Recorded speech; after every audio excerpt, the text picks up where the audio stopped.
Cette fois, on va pouvoir regarder dans la gamme des outils de jardin une machine que j'ai achetée il y a quelques temps, donc d'occasion, une Stairwinds broyeuse silencieuse, blablabla, Stairwinds 2800 watts.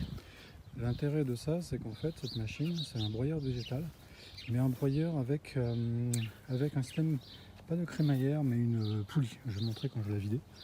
Donc, le résultat, en fait, on part de ce type de branche. Donc on voit l'épaisseur quand même. J'ai ça, c'est du Forticia. Donc on a ce type de branche qui rentre à l'intérieur et qui en sort ça, donc du broyeur. Alors c'est sûr que c'est pas fin, c'est pas très fin, c'est même assez épais, c'est même assez grossier. Mais ça c'est idéal pour tapisser sous un rosier ou certaines plantes de même style en fait. Donc du coup on va pas mettre ça dans le potager, mais on pourra mettre ça sous les arbres fruitiers ou sous les rosiers, puis les plantes de ce type là. En gros, si on regarde ici, le cas idéal, si je n'avais pas de poule, ce qui est le cas ici, vous voyez la pépette qui est là, en train de me regarder, et donc du coup ce serait sous ce type d'arbre qu'on pourrait mettre ce genre de paillis. Donc en gros, vous faites du paillis en taillant donc ce type de Forticia là, donc que j'ai rabaissé méchamment pour faire tout ce type de branches, et ensuite on les passe dans ce broyeur pour en sortir du copeaux mélangé.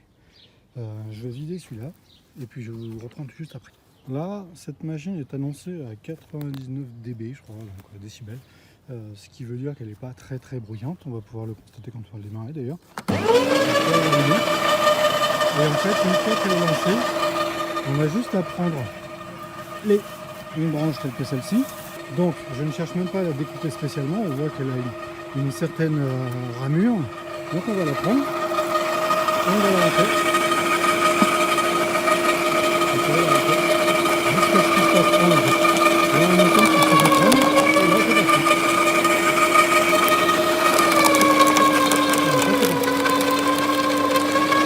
Et la machine, en fait, ingère complètement la branche et permet de la vider. Donc, si on regarde au fond, on voit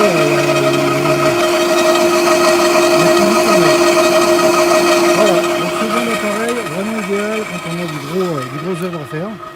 Ça permet justement de dégommer du volume et de limiter les passages en déchetterie. Puisque globalement vous allez récupérer pour votre propre usage, donc dans votre domicile ou dans votre maison bien sûr, vous allez pouvoir récupérer le broyat pour en faire d'autres usages. Donc moi pour celui-là je le mets en compost. Donc les deux composteurs en fait ils vont charger à bloc. Pour toute la saison, et en fait ils vont descendre petit à petit, et ensuite je pourrai récupérer donc ce résultat pour en faire pour le mettre soit sur le terrain potager quand justement la saison estivale est terminée et pour démarrer la nouvelle. Voilà, bonne journée.